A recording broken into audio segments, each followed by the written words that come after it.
Hello and welcome back to Shakesyear. We are working on the Winter's Tale and we get to hear from the lovely Paulina today. Now, Paulina has decided that the way to cure Leontes of his delusions that Hermione has been sleeping with Polixenes is to bring the newborn baby. Remember, the baby was born early because Hermione was so stressed from being thrown in prison, and also their child Mamilius got sick because he's taken it on himself a little bit that his mother was potentially unfaithful.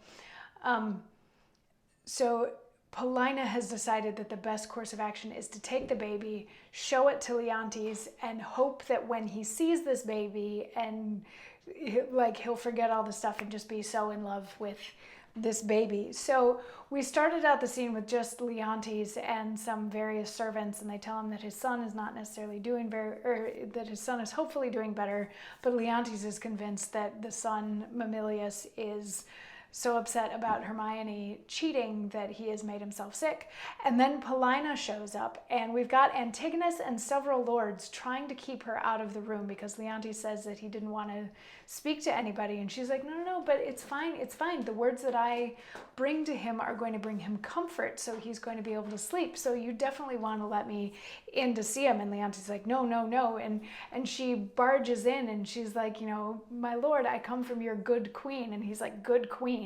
And she says good queen 5 times in the course of like 7 lines. Yes, I come from your good queen, and she is good, and she is good, all that sort of thing, just like reinforcing that Hermione is not this person that Leontes has now imagined her to be. And Leontes spends a lot of this conversation talking to Antigonus and the lords that are around. He's like, somebody get her out of here. And she's like, anybody touch me, you lose your hand. And she eventually sets the baby down in front of Leontes to be like, look at this baby.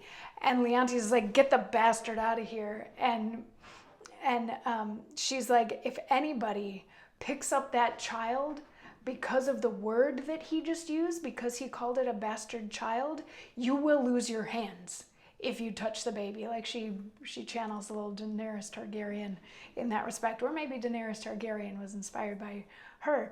So Paulina is just she's being fierce and gentle at the same time. She's being gentle with Leontes, with the, no, my lord, please look at the baby from your good queen, and isn't the baby beautiful, and all of this sort of thing. And he's, saying to Antigonus, can't you control your wife? And Antigonus is like, I wish I could. To the point where he's like, Leontes is avoiding talking to Paulina, who is doing her best to get in his face. And he finally screams, he's like, get her out of here, get this baby out of here, like, just get everybody gone. And that child is not mine, it's Polixenes' kid. Get him out of here, get both of them out of here. And Paulina says, it is yours. And might we lay the old proverb to your charge, so like you, 'tis the worse.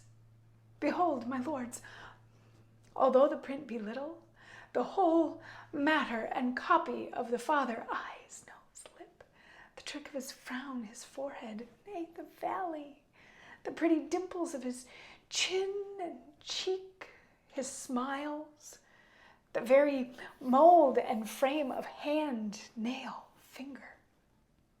And thou, good goddess nature, which hast made it so like to him that got it, if thou hast the ordering of the mind to, amongst all colors, no yellow in it, lest she suspect, as he does, her children, not her husband's.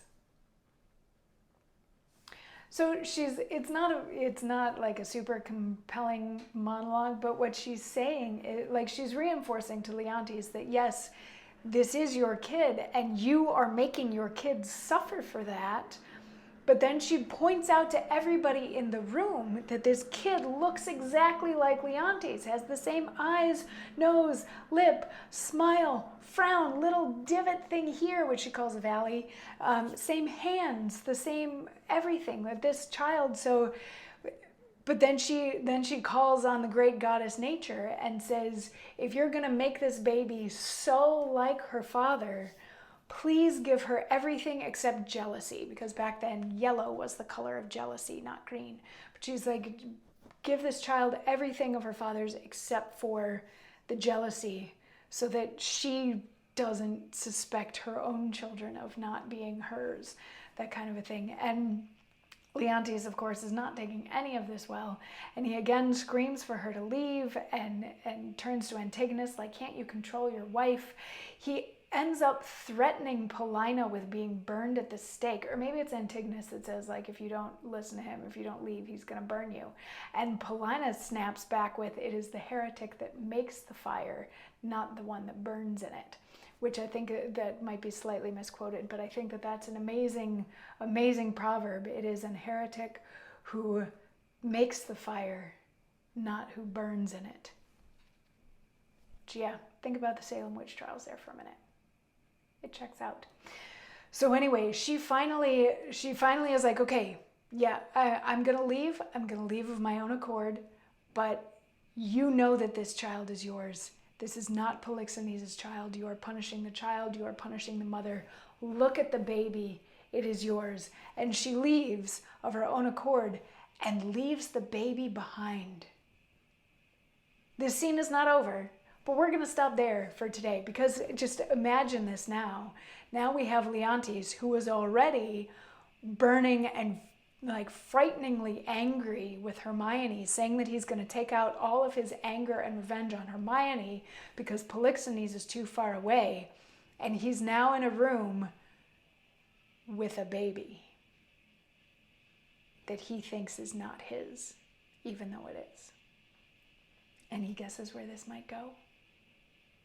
I'll see you tomorrow when we dig in deeper and find out more. Mwah.